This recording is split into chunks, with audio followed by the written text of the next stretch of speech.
Okay, good evening, everyone. Yeah, welcome to our online class for SBR, Strategic Business Reporting, and we're going to continue with our accounting standards. We have already started group accounting last time, so we'll come back to our normal standards. Then from next week, we go to complex group accounting. So you're all welcome once again. You can hear me. Can you please confirm from the chat room so we can continue?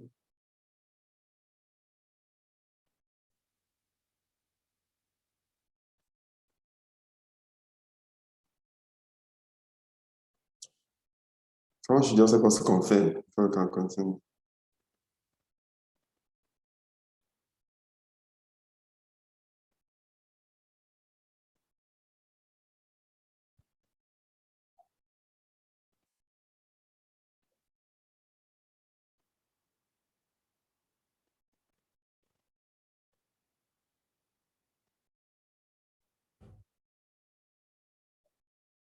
Okay, thank you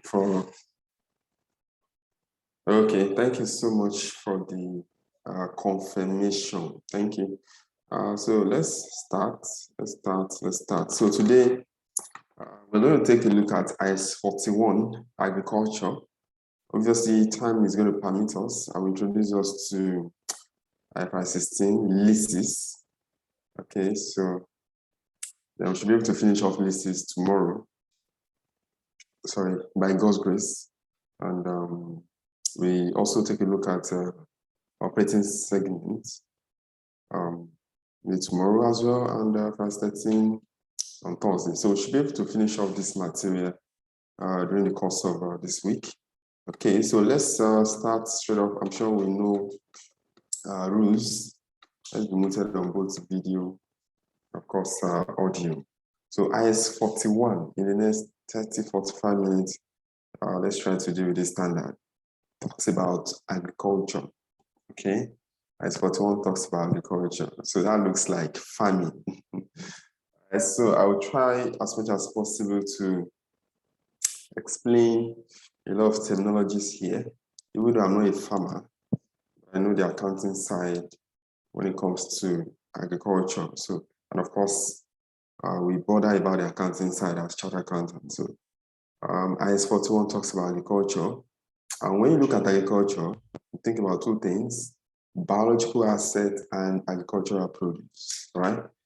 So IS 41 applies to a biological asset and agricultural produce. So we're going to take a look at the meaning of biological asset. How do we account for biological asset? We also take a look at what agricultural produce is all about, and how do we account for that? And I take you on our three assets or three stuffs that are outside the scope of IS 41. Then that's the end of the standard. Okay, so what is a biological asset? Biological asset is a living plant or animal. Okay, a biological asset is a living plant or animal. So if I have a cockerel, or I have goats, I have a fish pond, once they are living, so those are living animals, right? Then if I have a cassava, I have a maize plantation, vegetables, and all of that. So those are living plants, once they are living, all right? So that is a biological asset. You need to understand that. So biological asset is a living plant or animal. Then let's go to agricultural produce. What does that mean? That is the harvested product of the entity's biological asset. The harvested product of the entity's biological asset. So now let me come back to what I said earlier. So when I have a cockerel, and they lay eggs, okay? So those eggs are the produce. That's what they call agricultural produce. Or I go to my maize farm and I pluck my corn. So those corn are agricultural produce because they are the harvested products of the entity's biological assets. So eventually, it's possible that a farmer buys a calf, right? right? That's a young cow. So you buy a calf. So that calf is a biological asset.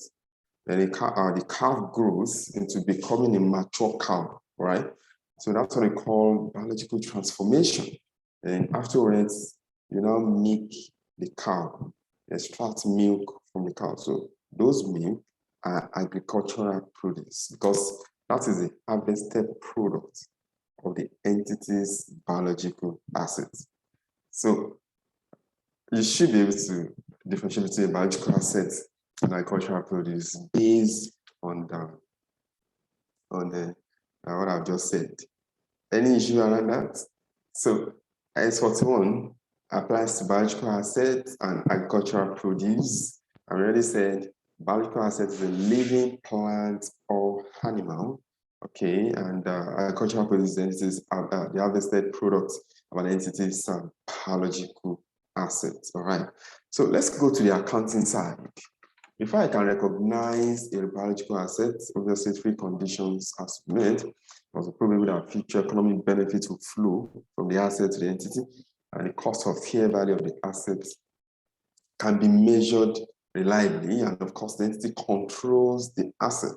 I'm not really too sure the examiner is going to bother about that, but at least you can take a look at that and try to be able to tell the examiner, just like normal definition of an asset. It has to be proved that future economic benefits flows. The entity controls the asset. Of course, the cost or the amount or the fair value of the asset can be measured reliably. So obviously, these are the recognition criteria. But you need to bother about measurements. So on initial measurement, remember, we are talking about two things. Agriculture, IS41, biological assets and agricultural produce. So I am on biological assets. When I want to measure a biological asset, recognition criteria has been met. I want to take it into my account. I want to recognize it on my account. How do I measure a biological asset? Biological assets are initially measured at fair value less cost to sell. Okay, biological assets are initially measured at fair value less cost to sell. Okay, you have to understand that they are measured at fair value less cost to sell, unlike other assets where they are initially measured at cost.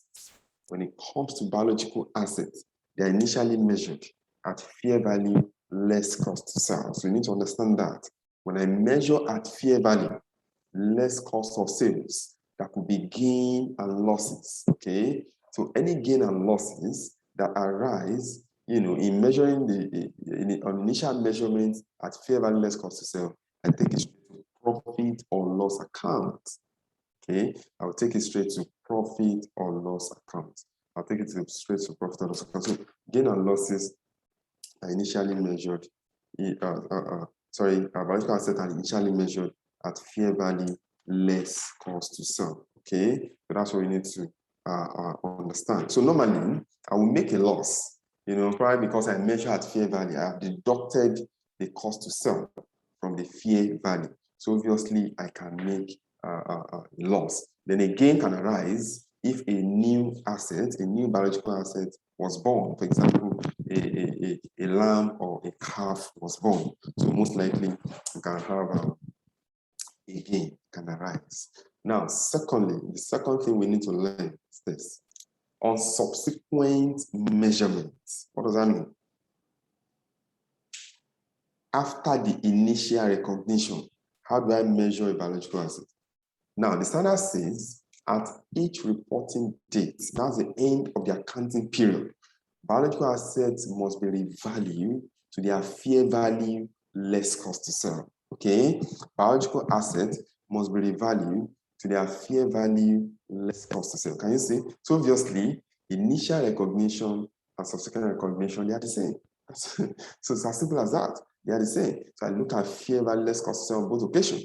But initially, I'm measuring them for the first time at fair value less cost to sell. Then on subsequent measurement, I have to revalue to their fair value less cost to sell. So if there's any gain and loss, that means I have to compare the fair value less cost to sell initially with the fair value less cost to sell at the reporting date. So most likely there will be gain or loss. In fact, most times we always see loss because the cost to sell would have been deducted from the fair value. So whenever there's a loss or gain, I take it straight to my profit or loss account. Any question on that? Any question on that? Okay, so if there is no question or concern, then we'll look at the first question. So I've told you there's no really big deal, and is 41. Okay, so we can look at the first question. So normally, biological assets are presented separately on the face of the financial position within non-current assets. So you call it biological assets. You know, the same thing applies to assets held for sale in accordance with IFRS 5. Remember, they also have to be represented separately on the face of the financial position. Okay, so we're going to take a look at this question to demonstrate our understanding. It said on 1st January 2021, a farmer had a herd of 100 cows, all of which were 2 years old. At this date, the fair value less point of sale cost of the herd was $10,000. On 1st July 2021, the farmer purchased 20 cows, each 2.5 years old, for $60 each. As at 31st December 2021, 3-year-old cows sell at the market for $90 each. Market auctioneers are charged a sales levy of 2% for many years. Required. Discuss the accounting treatment of the above in the financial statement for the year ended 31st December 2021. Okay, so what do we do here? Now, I remember that when I have a biological asset initially, I measure them at fair value less cost to sell. Then at the reporting date, I have to revalue at fair value less cost to sell. So let's see. Now, instead of 1st January, a farmer had 100 cows. Can you see? So this guy has 100 cows, which were 2 years old. At that date, the fair value less point of sale cost is $10,000. The examiner has computed it for me. I don't have any headache here. Has already computed it. So he said fair value less point of sale cost of the head was $10,000. Then I move on. On 1st July 2021, so the farmer purchased 20 calves. Okay, you know the initial one said he had. That means I already bought them. But now I am buying. Okay, I am buying. Okay, sorry, let me use another color for that. Okay, so I am buying. So I bought 20 cows. For how much? For $60 each. Can you see that? So I bought it for $60 each. Did you get that now? Okay, so now, so that means I need to initially measure the 20 cows that I bought for $60,000 each. Then all of the cow, I will now remeasure them at fair value less cost to sell at the end of the reporting period. So what do I do here? Okay, 20 cows, $60. Then I ask myself, where is the cost to sell? They said they are charging 2%. Can you see that? They said they are charging 2%. So what do we do? Let me see whether I can work that for you. Let me see whether I can work that for you. So 20 cows, $60. And the cost to sell is 2%. Okay, so let me see. Let me see whether I can work that. Sorry. Okay. Okay, so I believe you can see my screen. So I want to try to work this out. Okay, so now, sorry.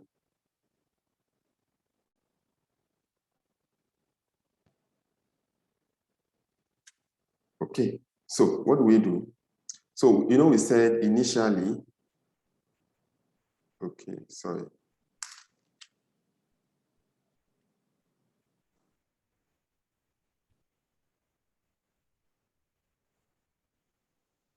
Sorry.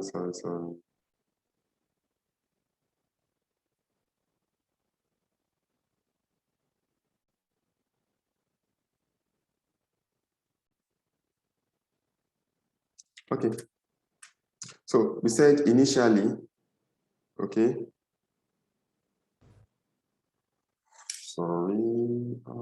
So let me try. I just want to try to see if I can work this out. Okay.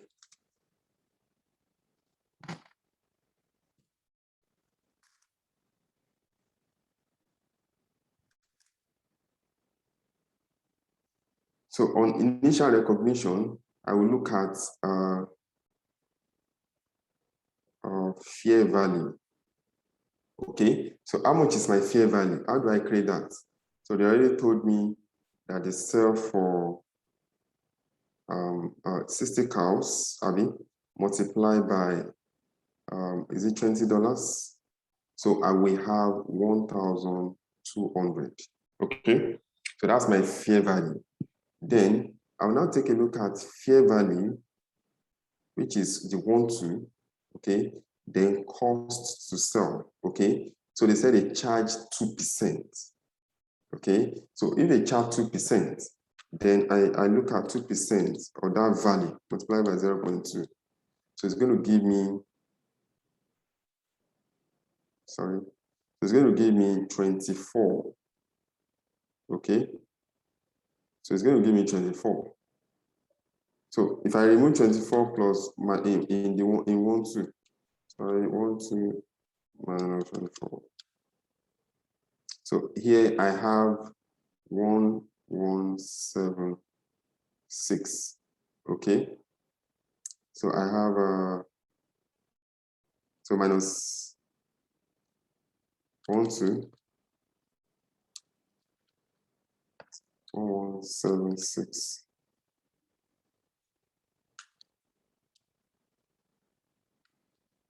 So basically, I have if I do that, I have 24. So this is what we are doing. So you look at the fair value. You know, we bought 60 cows at 20. That's how we got the 1,2. Okay. Then fair value less cost to sell. So it gives me 1,176. Obviously, I have a loss of 24 because I've already removed the cost to sell. So it's going to affect my, the fair value. That's reduced it. So if I compare the 1,2, which is the fair value, I compare with the fair value less cost to sell, which is 1,176, then I have a loss of 24. Where do I take the 24 to? I take it straight to my profit or loss account. Okay, so that's what happens there. Okay, so I was just trying to work that out for you. So if you look at the explanation here, that was exactly what you have here. Can you see? So that's how we got the 1,176. But we are very good. You just say 20 multiplied 60 cows, or 20 cows multiplied 60 dollars, multiply 98%, because they are charging 2%. So instead of 100%, just say 98%, so that you can have the 1,176. So you compare with the market value, that's the fair value, 20 multiplied by 60, 1,2. So you already have a loss of 24, which you recognize immediately. But remember that the examiner says we should compute up to 31st December. Can you see that? Compute up to 31st December. And that is subsequent measurement, all right? So that is subsequent measurement. So what do we now do around that?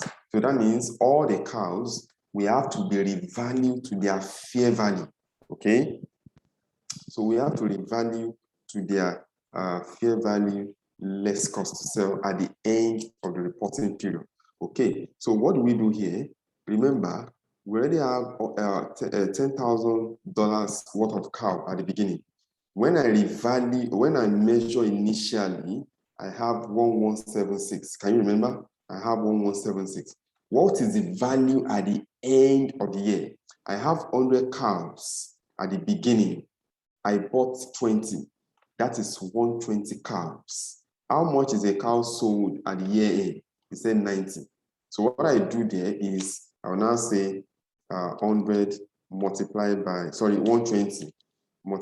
90, so that I can have 10,080. That is my fair value. 10,080, that is my fair value at the end of the year. But remember that they are charging 2%, so I will remove cost of sales so that I can have the value at the end of the year. Okay, so that's what they are doing there. So let me see whether I can also try to work that out for us.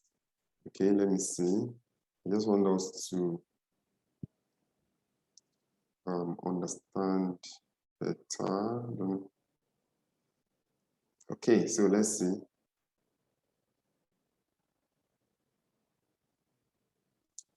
Okay, so now, so what do we do here? So we'll simply look at what is happening at year end. Okay, at year end. So what am I doing here? Now, I'll look at the cows that I have at the beginning of the year. You know, they told us that on is it 1st January? Okay, I have cows that are worth $10,000. Okay, so I bring it on. So the new purchase, I have new purchase. If you can remember, I have new purchase. So my new purchase is a 1176. Remember that we did. Now I need to see whether I have a loss. So this is my balance, you know, that was bringing on during the year. So at year end, what happened? At year end, okay, I have 120 cows. Remember, I have 100 at the beginning. I bought 20 during the year. So how much am I selling this cow? Or are they selling the cow? They said they sell for $90. Okay, and it has to be fair value less cost to sell. So this is my fair value. Then I remove my cost to sell. So I can simply say 98%. You know, they said they charge 2%. This is a smart way of doing it. So I will now say 120 multiplied by 90 multiplied by 0.98. So this will give me, sorry. So this will give me, sorry. It's going to give me 10. You can also press your calculator. 10,584. Okay. So that's what I have here. So this is my value at year end. Can you see that? Now, what am I bringing up from the beginning of the year? I am bringing 1176. Okay. Is that 1176? Okay. Yeah. So that is 10,000 plus 1176. So that is giving me, sorry, 10,000 plus 1176. So that's giving me 11,176. So at the beginning of the year, through the purchase during the year, the worth of those cows is 11,176. But at the end of the year, it's actually 10,876. So that's a loss. Okay, that's a loss. So I now remove it from 10,584. So I can have 592. Okay, so here I have 592. So that is a loss. So I take it to, obviously it's my balancing figure. Okay, so I take it straight to my profit or loss account. So that's what you are doing there. So I'm just trying to, you know, compute it for us so that at least we can have an idea of what is being done. So let me show you from the main slide. Let me show you from the main slide. Okay, so this is what I've just done. Yeah, so this is what I've just done there. So you see the value at the beginning, okay? Then you see the new purchase that we just measured. Then you also have the loss, which is the balancing figure. And at the end of the year, I've computed that for you, how to get 10,584. Okay, so you just say 120 multiplied by $90, then 98%. That's the fair value, less cost to sell. Can we take a look? Let me give you about 60 seconds to take a look.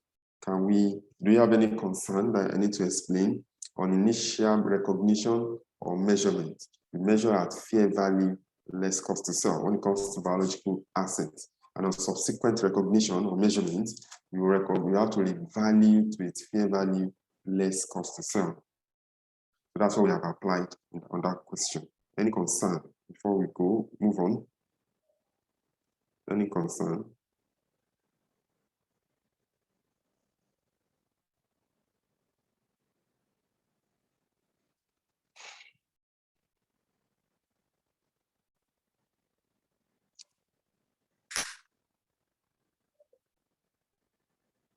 Any concern?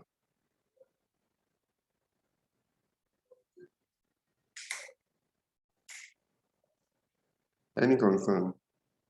No concern. Okay, you can move on. There's no concern. You can move on. Now we go straight to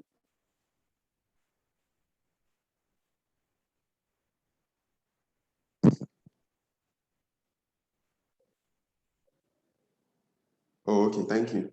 All right. So let's now go to agricultural produce. That's everything about biological asset actually. So let's take a look at agricultural produce. So I need you to be with me here. Okay, agricultural produce.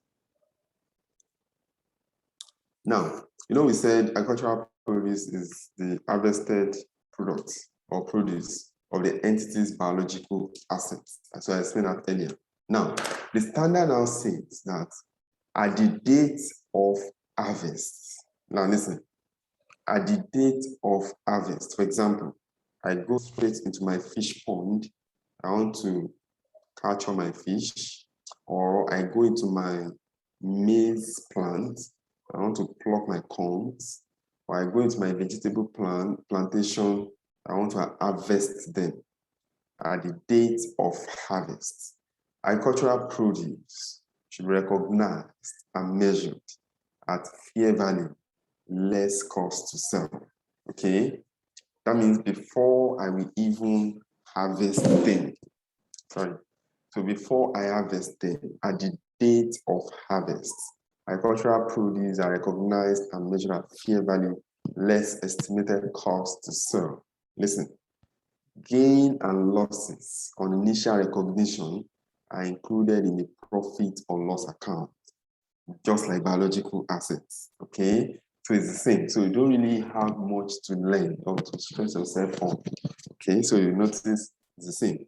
So gain and losses, on initial recognition are included in the profit or loss. Now, be with me here. After produce has been harvested, listen, what I said earlier was at the point of harvest, before I harvest, I have to measure at fair value less estimated cost to sell.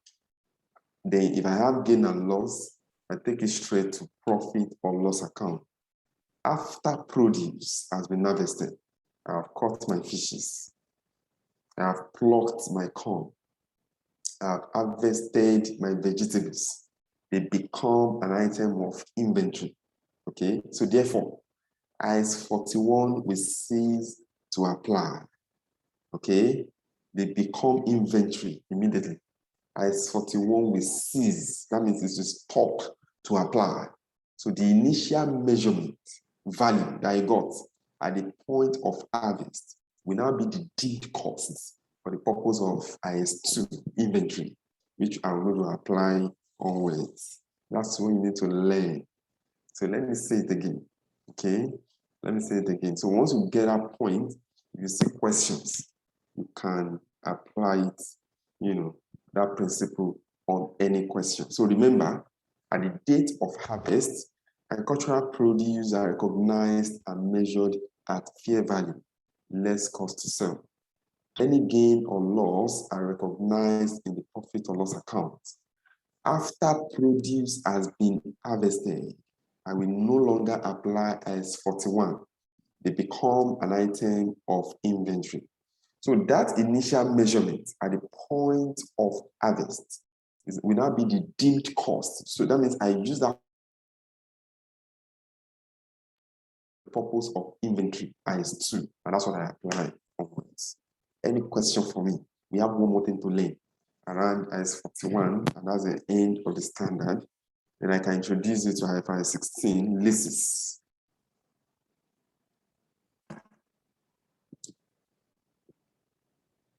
Any question? Any question?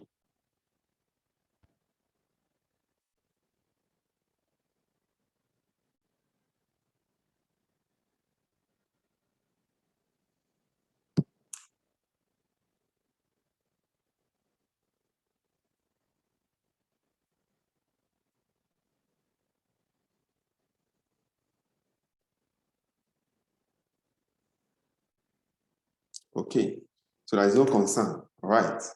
Let's look at the last aspect. Then we'll take a look at the question. Then we say bye-bye to IAS 41. Now, there are three things that they are outside the scope of IAS 41. Most times, when the examiner decides to pick you up on IS 41, it's going to include these three things in your question most times, okay? It's going to include them. So when it includes them, what do? Okay, so let's find out. There are three of them. Number one is what we call production quotas, right? Intangible assets. That's production quotas that relates to agriculture. Number two is bearer plant.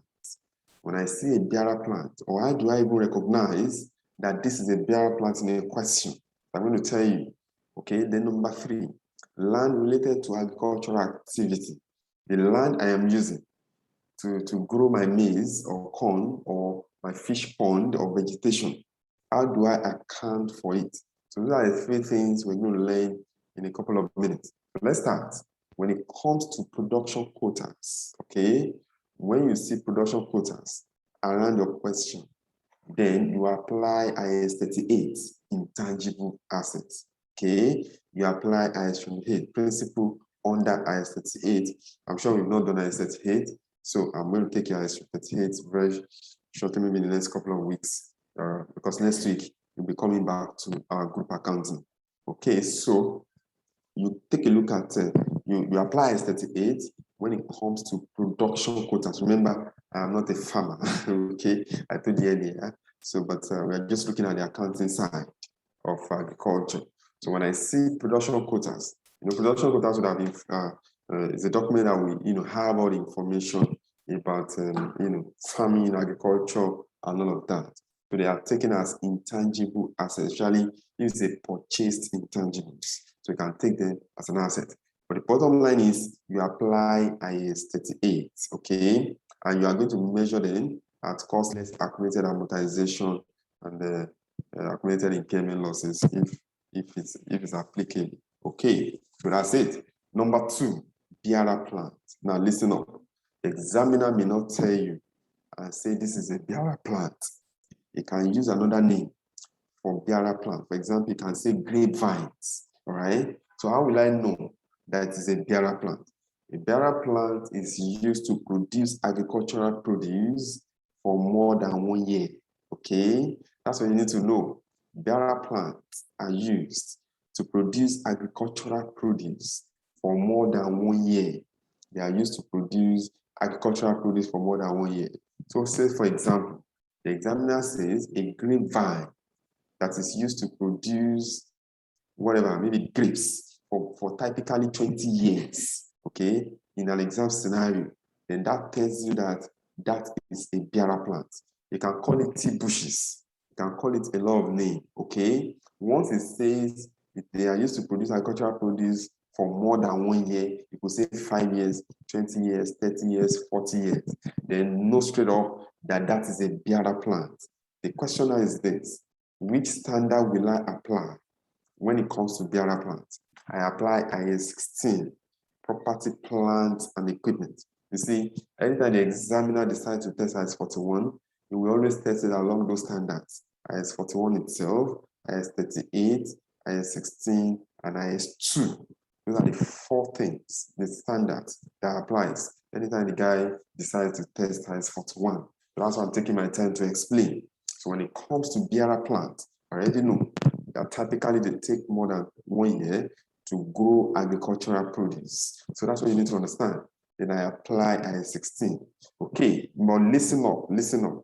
Any unharvested produce growing on a bearer plant, for example, grapes growing on a grapevine, it is a biological asset. You apply IS 41. Let me say that again. Unharvested produce growing on a bearer plant. I have not harvested them. They are biological assets. Once I harvest them, they become agricultural produce. Remember, okay, at the point of harvest, they are agricultural produce. I have to measure them at fair value, less cost to sell. Once I harvest, IS 41 will no longer apply. IS 2 will start to apply. Okay, so that's it. So unharvested produce growing on a bearer plant, such as grapes on a grapevine, it's a biological asset. But you have to continue you have to apply IS 41. So those are the first 2 things you need to learn. And the last thing is land related to agricultural activity. Okay, the land that I'm using to, do my farming. Okay, how do I account for it? Land is not a biological asset. Okay, listen up. Land is not a biological asset. You treat land as a tangible non-current asset in line with IAS 16. Remember, if it is related to agricultural activity, if it is not related, listen up. If it is not related, I think of two things. Am I using it for administrative purpose, or I'm using it in production of goods and services? I apply IAS 16. Did you see that? But if I hold have a land for capital appreciation, or to earn rental income, or for undecided future use, I apply IAS 40, investment property. Did you see the issue now? So that's how you know. So the examiner gives you scenario, a lot of scenario in SBR exams, and you're wondering, which standard will I apply here? That's what you need to know. If I hold land in the ordinary course of business for sale, they are held for sale in the ordinary course of business. That is IAS 2, inventory. So you need to understand all of this, okay? So when land, is related to agricultural activity, that is not IAS 41 because it is not a biological asset. We define biological asset as living plants or animal. Okay, remember when we started. So land is not a biological asset. You treat it as a normal tangible non-current asset. You apply IAS 16, and that is the end of IAS 41. You have a question before us to demonstrate everything I've just explained. Just a question. Any concern before continue? Then we'll move straight to IAS 16, property plans and equipment. Okay, property plans and equipment. Oh, sorry, that's a property plan and equipment. IAS 16 rather. Leases. IAS 16, leases. IAS 16, leases.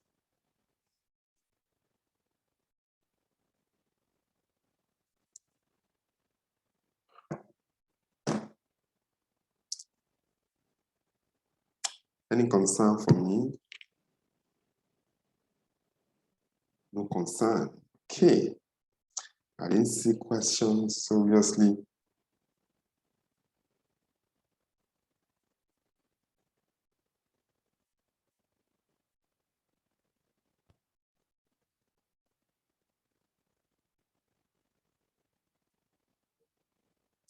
Okay.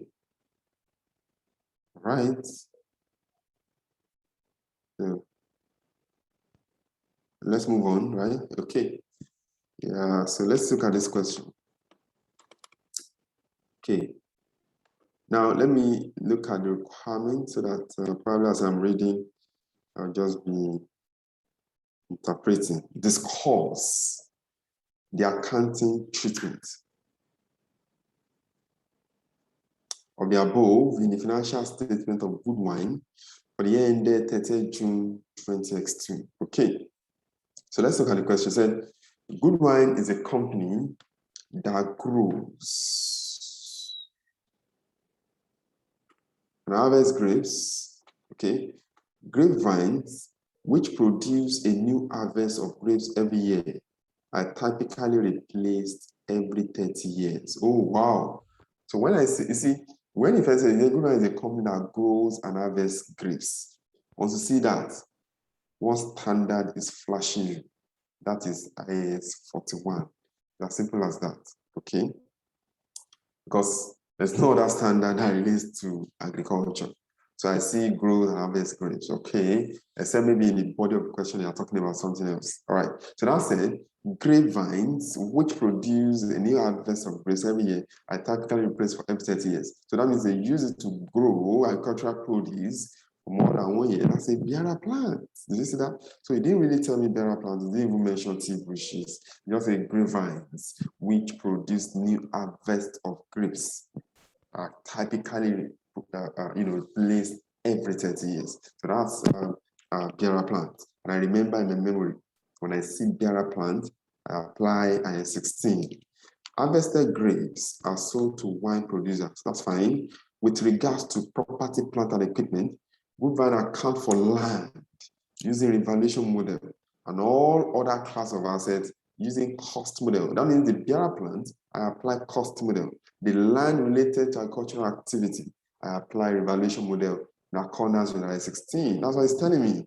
Then I move on. So that said on 30th June 2021, it grapes vine at a kind amount of 300,000. That is the bearer plant. And the remaining useful life of 20 years. He has given me the answer already. And I prepared an account by 30th June 20x2. That's just for 1 year. So this is the beginning of 20x2. The kind amount was $300,000 and it has a remaining useful life of 20 years. So if I want to conclude that, what do? I simply say 300,000 divided by 20. I have 15. I apply 15 for 1 year. So the kind amount at the end of 20x2 is 285,000. That's it. That I have solved that already. I solved that. That's what you're explaining to the examiner. You now say the grapevines, the grapes on the vine, which are harvested in August, at a fair value of 500. Okay. So the grapes on the vine at a fair value of 500. So what will be the fair value at the end of the year? It's going to tell me I just revalue to its fair value. It's as simple as that. So now said the land used for growing grapes, vine, the land, that's the land related to agricultural activity at a fair value of 2 million at the beginning. Then I look at the fair value at the end. I also revalue to its fair value. Any gain or loss, if there's a revaluation upward, I take it to OCI. Right? Because this is IS 16, okay? If it is IS 40, the valuation upon goes straight to profit or loss account, okay? So I take it to OCI. Then, now said on 30th June, the grapes with a fair value of 100 was harvested. Remember, before I harvest, okay, I value it, it was 100. So I harvested it, okay, due to early weather condition. So when I harvest, I take the gain straight, that 100, I take it straight to my profit or loss account. So now say the grapes left on the vine at a fair value of 520. So initial one was 500, then 520. So again, I take it to profit or loss account. Then the land at a fair value of 2.1 million. Okay, so this is the land. Can you see? So I take it the 1 million straight to 0.1 million rather, that's 100. I take it to OCI. Okay, and that's the end of the question. So you can see it. Land should be reported in the OCI. That's a gain on fair value. Can you see that? What other thing? Can you see 2.1? That's it. That's what I just said. Then the grapevines are used to produce agricultural produce for over many periods. So this means that the bearer plant and except for land. So okay, so these are to compute your depreciation. I did that earlier, remember? That you can have 285. That's it. So I'm just explaining the accounting treatment to the examiner. Then for the 520, I also mentioned this. The 520, that's the biological asset that is left on the bearer plant. You continue to apply as 41. So the gain is taken to P of L. But remember that 100 was harvested, okay? 100 was harvested. Because again, at the point of harvest, you take it straight to your profit or loss. Then you now use that 100 for the purpose of inventory. That's all. That's it twice. Any concern? Any concern? Any concern? Let me give you about 60 seconds. If you have concern, let me know. Please just take a look.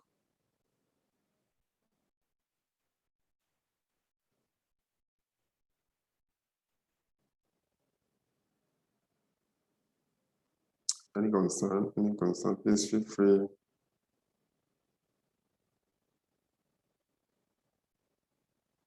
Ask a question. No question for me.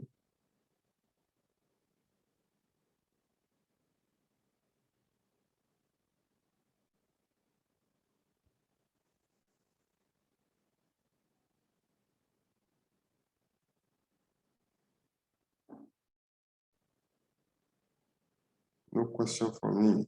Okay.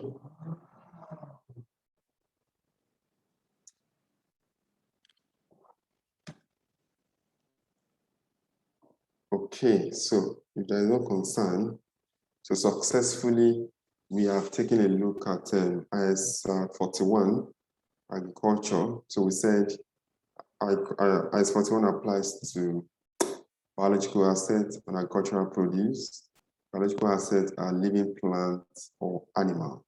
Agricultural produce are the entity, the harvested produce or products of the entity's biological assets. Okay, and we said on initial recognition, biological assets are measured at fair value less cost to sell. Gain and losses are recognized in the profit or loss account. On subsequent measurement, they must be revalued to their fair value less cost to sell. But from there, we move to agricultural produce. He said at the date of the harvest, agricultural produce are measured, are recognized and measured at fair value, sorry, less estimated cost to sell. Okay, gain and losses are also recognized in profit or loss account. Once produce has been harvested, they become an item of inventory. Therefore, IS 41 ceases to apply. The initial measurement value, okay, of agricultural produce will become the deemed cost for the purpose of IS2 inventory. Then we also take a look at the three items that are outside the scope of IS 41.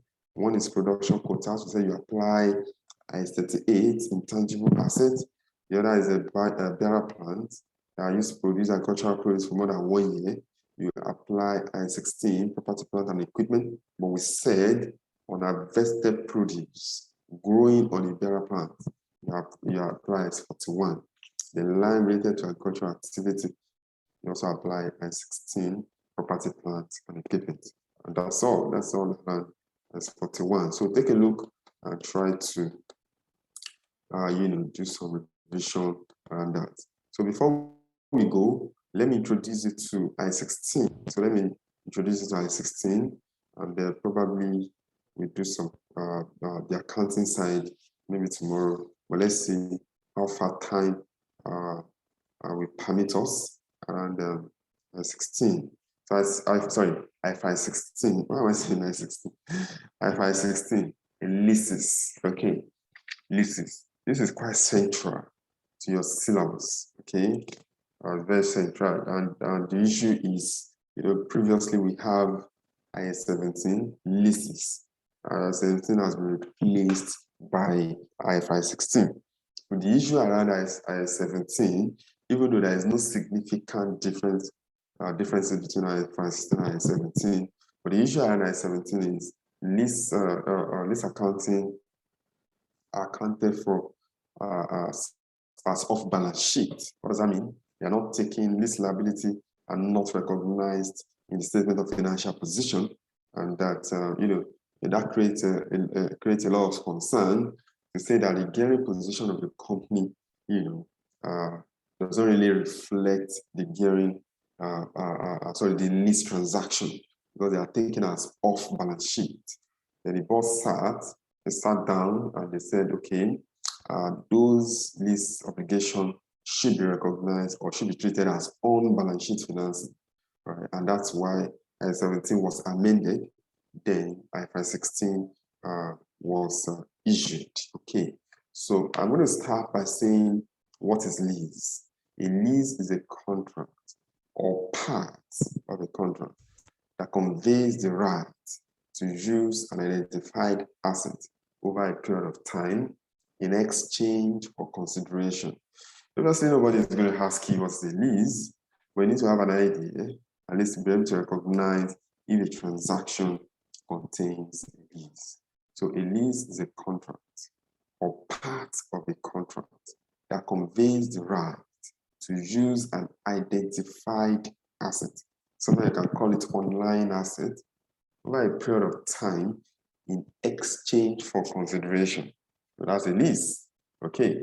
Then who is the lessee? Who is the lessor? So let's find out. A lessor is an entity that provides the use of an identified asset over a period of time in exchange obtains consideration. So I could be the lessor. So I provide my phone to you to use for a period of time, to use for a period of time, and I exchange, I obtain consideration. So that means you're giving me money or, rental income, as the case may be. So that's why I am the lessor, because I'm the one that is providing the identified asset. Then the lessee is an entity that obtains the use of an identified asset over a period of time in exchange, transfers consideration. So you transfer consideration. Okay, so that is what we call the lessee. All right. So the lessee is the person that transfers consideration. Okay, now how do we identify if a contract contains a lease? But before I do that, now one of the things that IFRS 16 has said is when you're looking at what contract contains a lease, there are two exemptions. Okay, there are two exemptions. So you need to take note. Now, the standard says leases that are of low value. They are of low value, money. Okay, leases that are of low value should not be taken or treated as a lease, just treated as normal transaction. So the question is, what's of low value? That will require judgment and the materiality. Okay, so that will require a lot of what's it called? A lot of judgment. Okay, so that is lease that of low value. So contract of low value, you don't really take them as lease. Then two, if it is less than 1 year, okay, lease of less than 12 months, then or contract less than 12 months, you may not take it as lease. So those are the two exemptions. So let's now take a look at identifying if a contract contains a lease. I can assure you in your exams, the examiner can pick you up on this. Okay, it could give you a scenario question and ask you to identify, or can they treat it as a lease? How will I know? Okay, according to IFRS 16, a contract contains a lease if it conveys the right to control the use of an identified asset over a period of time in exchange for consideration. A contract contains a lease. Okay, a contract contains a lease if it conveys the right to control the use of an identified asset for a period of time in exchange for consideration. So if it conveys the right to control the use of an identified asset for a period of time in exchange for consideration, that means the contract contains a lease. It now further explain to say, for this to be the case, that means the lessee has the right to substantially all the economic benefits associated to that asset, and it has a right to direct the use of the asset. Two things. For a contract to contain a lease, remember, it must convey the right to control the use of the identified asset over a period of time in exchange for consideration. For that to be the case, that means substantially all the economic benefits associated with that asset will flow to the lessee. And the lessee has a right to direct the use of that asset. IFRS 16 now says again that a contract does not contain a lease if the lessor has a practical ability to substitute the asset for another, okay? And it's going to be economically beneficial for him to do so. That means the contract does not contain a lease.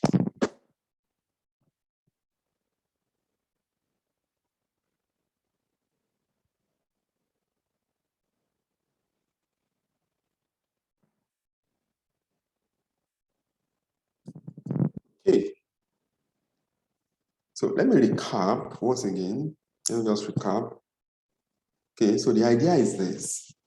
How will I know that a contract contains a lease? It conveys the right to control the use of an identified asset over a period of time in exchange for consideration. Okay, and that means the lessee has the right to substantially all the economic benefits associated with that asset, and it also has the right to direct the use of the asset. Okay, in fact, FICC even says that if the lessor put a capping, okay, on the use of that asset, that does not prevent the lessee from directing the use of the asset. For example, let's say I have a phone and I lease my car to you, okay? It's under lease, and I said, don't use more than 1,000 mileage per month, for example. That 1,000 mileage ceiling that I'm giving to you is part of the scope of the contract. It does not inhibit you from directing the use of the asset.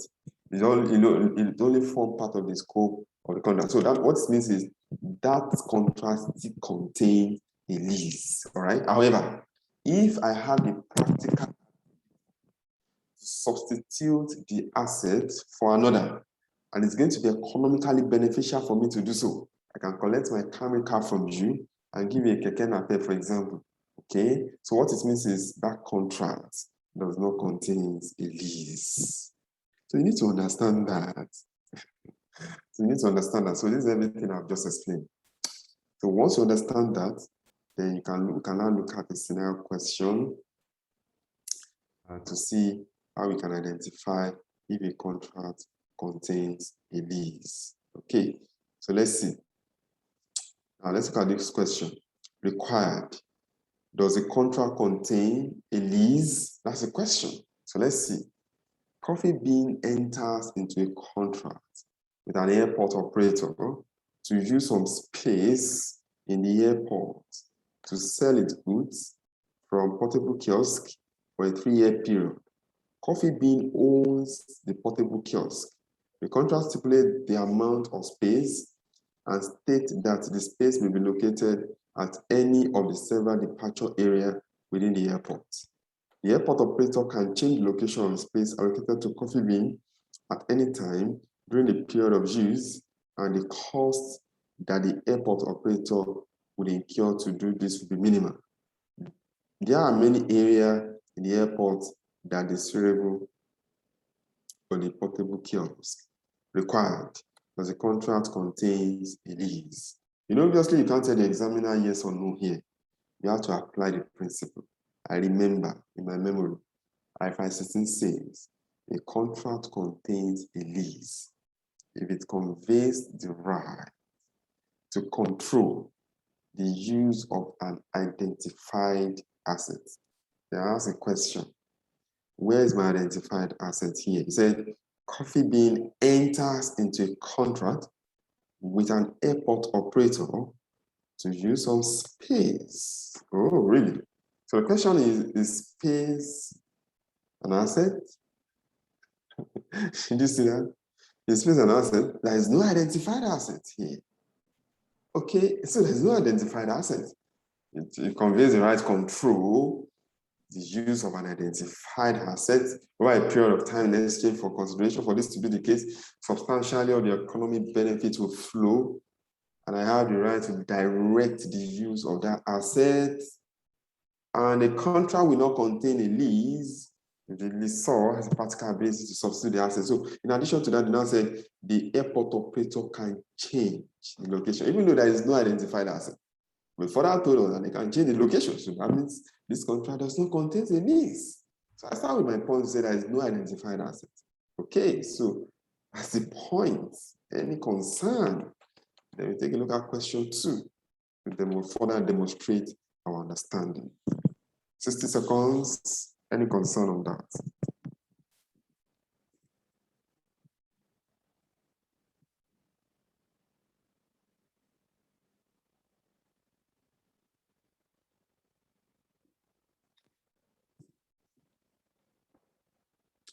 Any concern? No concern. Okay. Let's take a look at this question again. It said, does the contract contains a lease?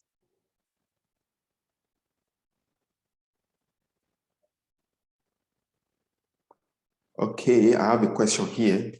What if there was a consideration on the space?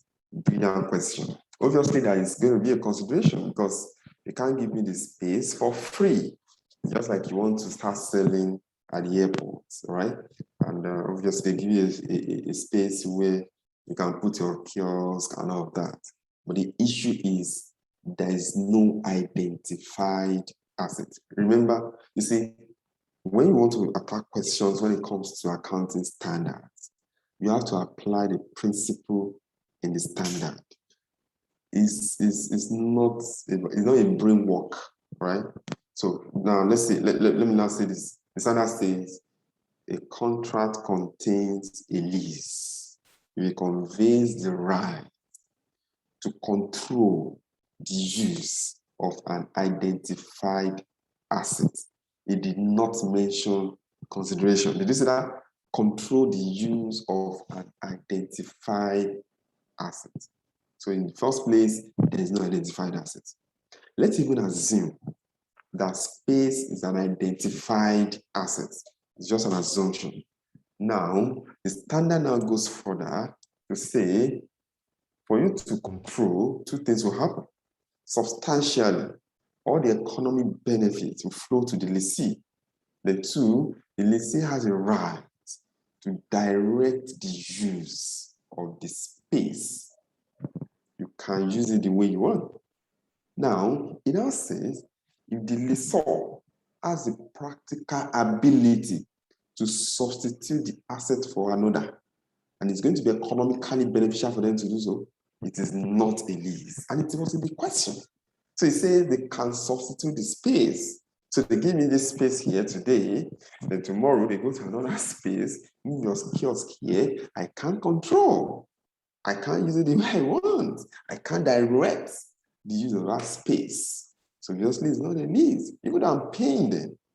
Okay, so the issue here is not really about the consideration. It's actually about the fact that is that an identified asset? Even if I have an identified asset, it doesn't mean it's a lease. I need to check again if those two conditions are met. That was a brilliant question. Thank you. So let's look at exercise 2 or question 2 so that we can further solidify our understanding. Now I have another question here. Is it that all the principles must apply 3 instead of 2? It has to be whole, 3/3. It has to be whole. If you need 2, you cannot take it as a lease contract. Okay, so the only exception is if, the only issue is if you put a capping.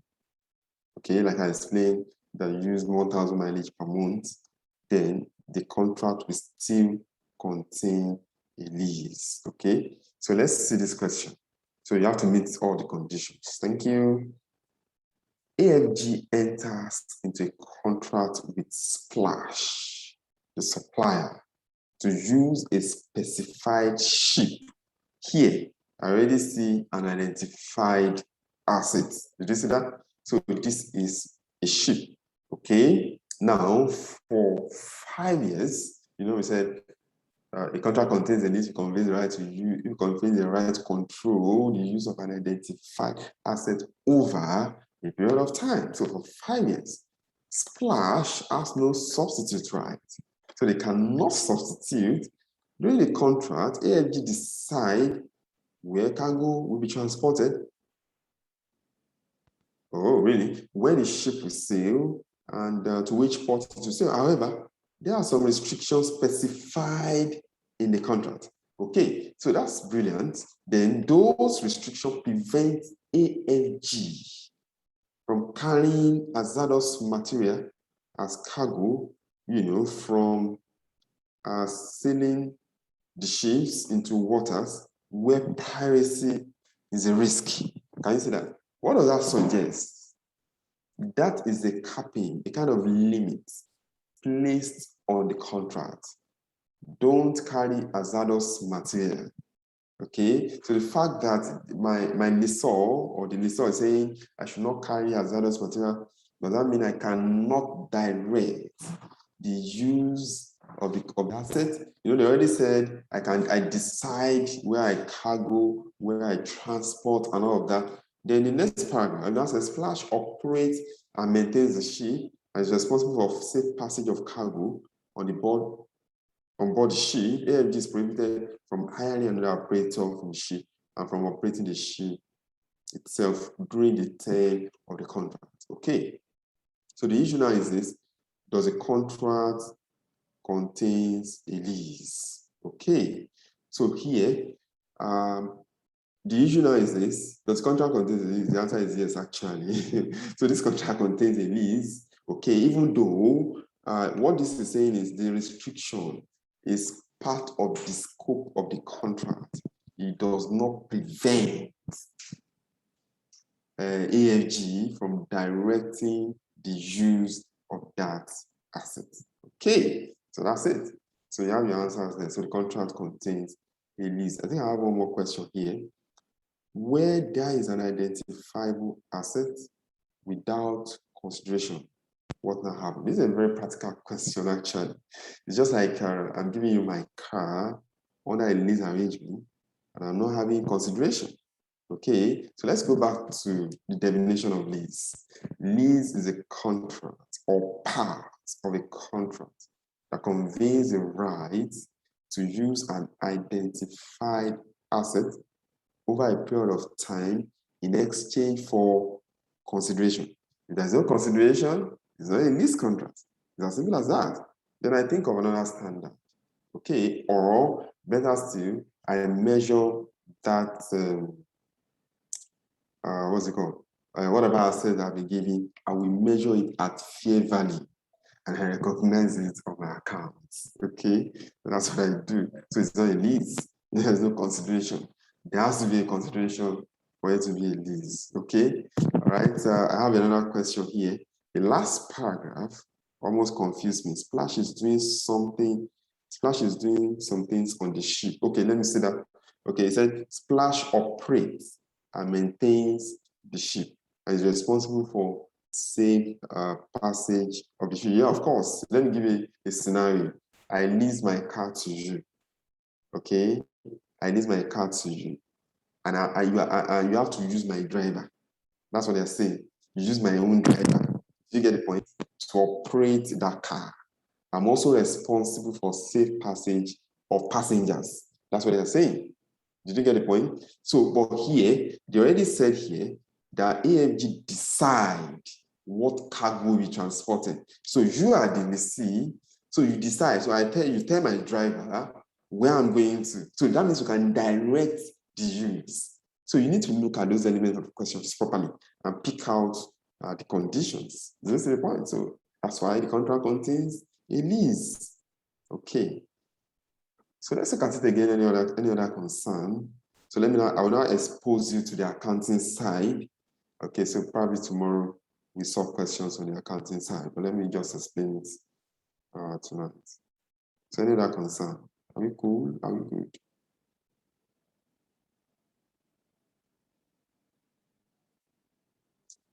Are you good?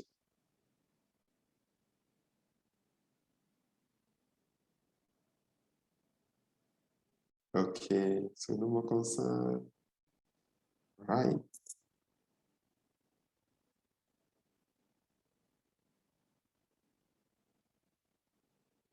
All right, thank you. Thank you. Okay.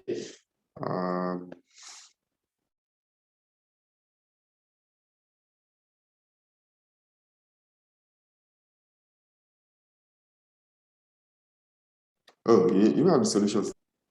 Sorry. I have a question here for you, exercise 3. Please take a look at it. In January 2016, the ISB published IFRS 16. Briefly lists the key changes. When I was explaining earlier, I already mentioned them. So you have them here. Please read. Then, what is the effect of the new standard? The answer is also there. But the major effect is that it's going to affect the gearing position of entities. Remember I said I-17, leases are treated as off-balance sheet financing. Now, under IFRS 16, they are taken as on-balance sheet. So because the lease obligation, I need to pay, so it increases my debt. So my gearing position will go up, and it will also affect the timing of my cash position, okay? Because I need to start paying.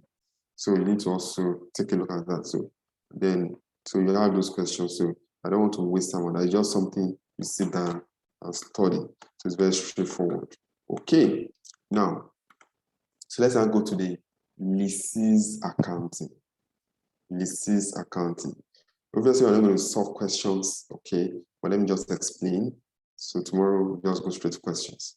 Now, the principle under IFRS 16 is that at the commencement of the lease, the lessee must recognize two things: a lease liability and right of use assets. Okay, a lease liability and right of use asset. If you pick up a financial statement, in the statement of financial position, and you see right of use asset, that means that company is under lease obligation.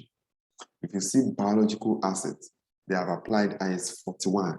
If you see asset held for sale under current assets, they have applied IFRS 5. It's as simple as that. Okay, because they have to be represented separately on the face of the statement of financial position. So when I come to leases accounting, you need to understand this. We also take a look at leasehouse accounting. What happens in his book? We are in the book of the lessee. You are the one using the asset. You need to recognize a lease liability and a right of use asset. So let me pick it one by one. How do I measure my lease liability? On initial measurement, lease liability is measured at the present value of lease payment that has not yet been paid. The present value of lease payment that has not yet been paid. Two things will happen. In an exam scenario, they can tell you that lease payment is made in advance or it is made in arrears. Okay, if it is made in advance, so what it means is at the beginning of the year, I'm going to pay. So let's say this is 1st January 20X1, I enter into a lease arrangement and I'm paying in advance. I pay now. Obviously, that's my present value because I'm paying now. From year 2, I will not discount to present value because it has to be measured at the present value of the lease payment that has not yet been made. Now, listen up. Which discount factor will I use? Okay, 2. I can use 1 out of 2. I cannot use the 2. So let me just create a scenario. Now we have what we call interest rates implicit in the lease. The examiner might have computed it for you, or he asks you to compute it. Okay, so you just say the interest rate implicit in the lease is 10%. You can say 8% or 12%. So that's what you use to discount to present value. I'm pretty sure everybody can do discounting by now. I'm sure we did it under I-36 when we are looking at value in use. Okay, the future cash flows, you have to discount them to present value. So, but here, there you call it cost of capital, but here you call it interest rate implicit in the lease. So you use it to discount that future lease payment into present value. Remember, I gave a scenario of payment made in advance. If it is made in arrears, the same thing happens. Okay, so that means at the end.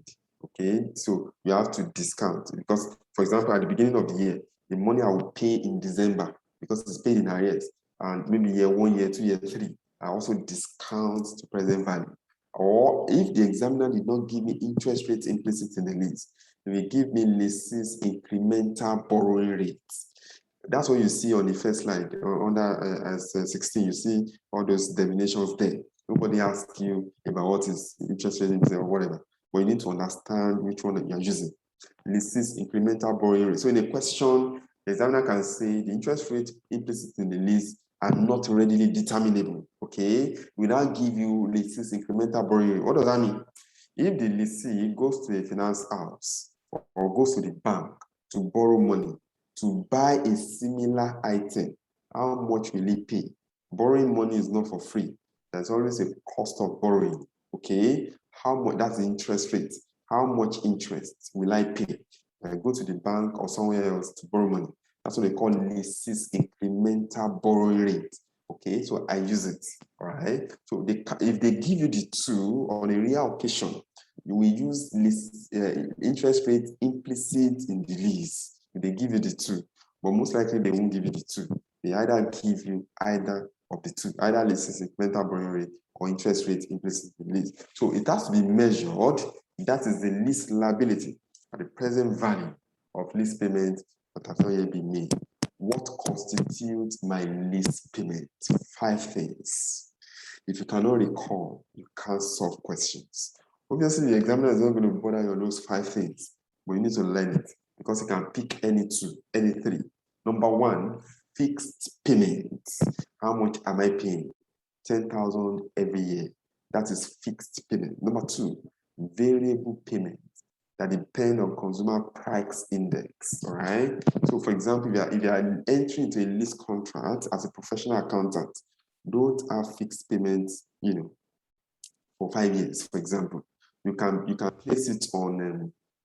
Sorry, the light will restore shortly.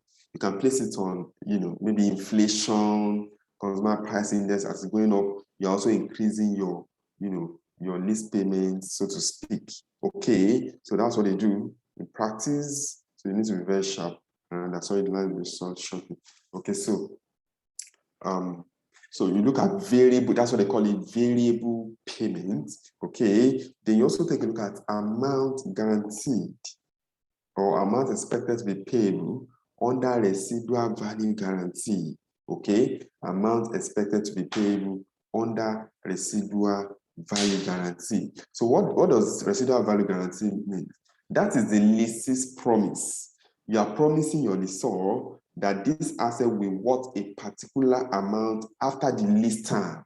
Okay, the asset will worth a particular amount after the lease term. That's what we call residual value guarantee. So that's the amount expected to be payable under residual value guarantee. Okay, so we can manage this lines for now. Okay, so that's it.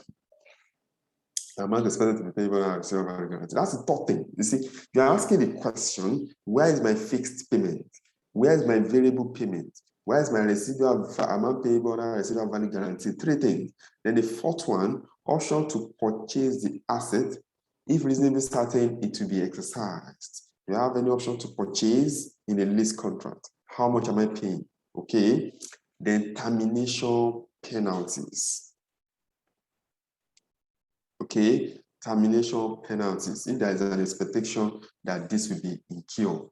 What are the 5 things that constitute my lease payment? I add them together. I discount to present value.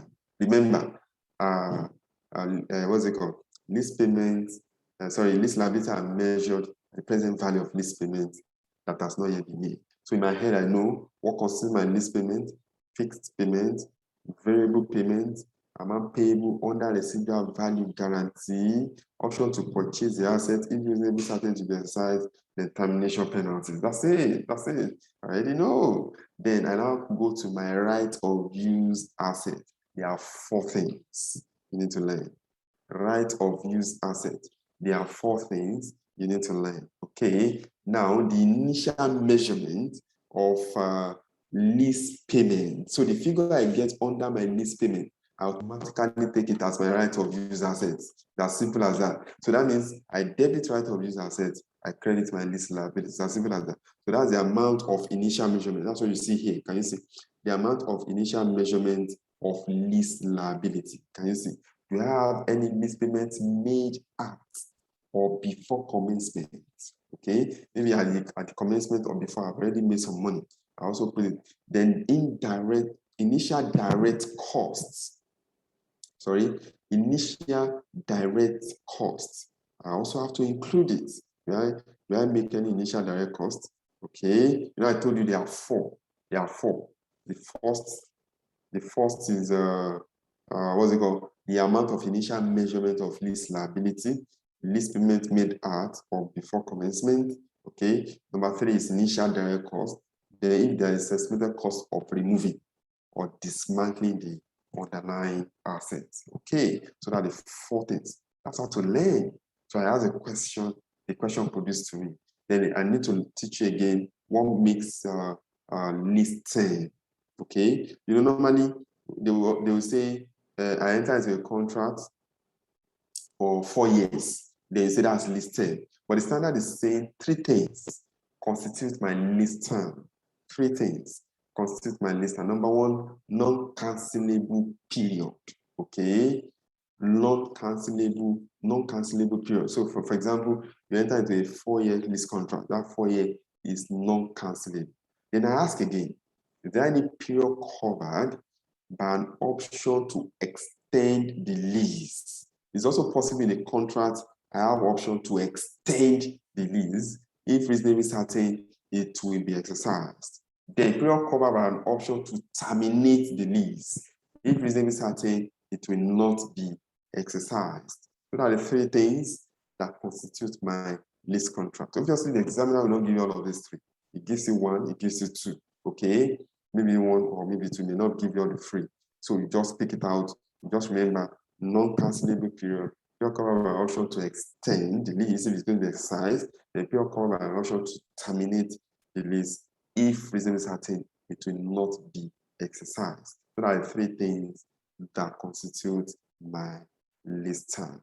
So let me recap again. When it comes to leases accounting, you need to recognize 2 things: lease liability and a right of use asset. A lease liability is initially measured at the present value of the lease payment that has not yet been made. My lease payment constitutes 5 things: fixed payment, variable payment, amount payable under residual value guarantee, option to purchase the asset if reasonably certain it will be exercised, termination penalties. That constitutes my lease payment. The examiner gives me 3, 4 out of that. I take it out, I discount to present value. Which figure am I using? I'm using the interest rate implicit in the lease. The examiner did not give me interest rate implicit in the lease.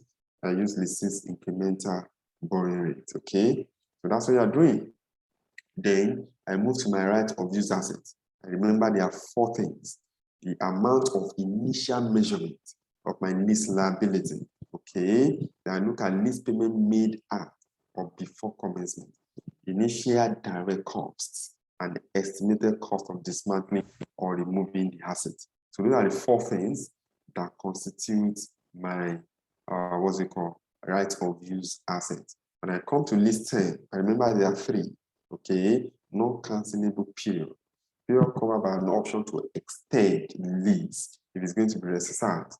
The period covered by an option to terminate the lease if it's any certain it will not be exercised. So let me stop here today. So straight up tomorrow, by God's grace, I'll just go straight to this question so that we can demonstrate what we have learned. So successfully, we have taken a look at IS 41, agriculture, and we said it applies to agricultural produce and the biological assets, right? Then we move straight to IFRS 16, leases. I take you on the accounting implication of leases, okay? And I take you on how to identify if a contract contains a lease. Then we are on the accounting side. We are already looking at leases accounting. So hopefully tomorrow, by God's grace, we check it out. Then we now look at separating components. What if I have a contract that both has a lease component and non-lease component? How do I separate it? We're going to find out tomorrow by God's grace. Then we move straight to lessors accounting. According to IFRS 16, a lessor, we either classify a lease contract as finance lease or operating lease. So what's a finance lease? What's operating lease? We're going to find out. And then we also look at sales and lease back. And that will bring us to the end of IS 16. Okay, so from there, if time permits us, we take a look at operating segment, IFRS 8. All right, thank you so much for being with me. Any question for me before we go? Any questions? So you're going to get a video in case you joined late. You'll be able to go through the video and watch again. I mean, how was your day? You look really tired today. Yeah. Yeah, thank you for checking up. Yeah, I look tired, right? Yeah, I'm really feeling sleepy. Because I enjoy lecturing. Yeah, I would have canceled the class, but I don't want to cancel. All right, thank you so much. All right, so thank you for joining. And as you can see, if you joined earlier, so I've tried to got a drawing board, okay, where we can do some. Let me show you for people that are just joining, where we can do some computations, all right? So just to make the class a little bit of interesting. So this is what I did earlier. So I just joining. So maybe some computations that requires explanation or technical area of particular standard I'm taking. So I'll just come here and I try to do some workings. Can you see that? Okay. So I'll just come here and do the workings. But we can't really do all the questions here. It will waste time. But for the key ones, that requires me working it out so that you can see how it looks like. So I think the drawing board we do the work. So that's an improvement actually. So hopefully we'll be able to make use of it. Okay, so thank you so much for your time. I so much appreciate. So I'm going to see you tomorrow, my God's grace. So there's no other question for me, right? Okay. All right, thanks for checking up. All right, do have a wonderful evening. Good night.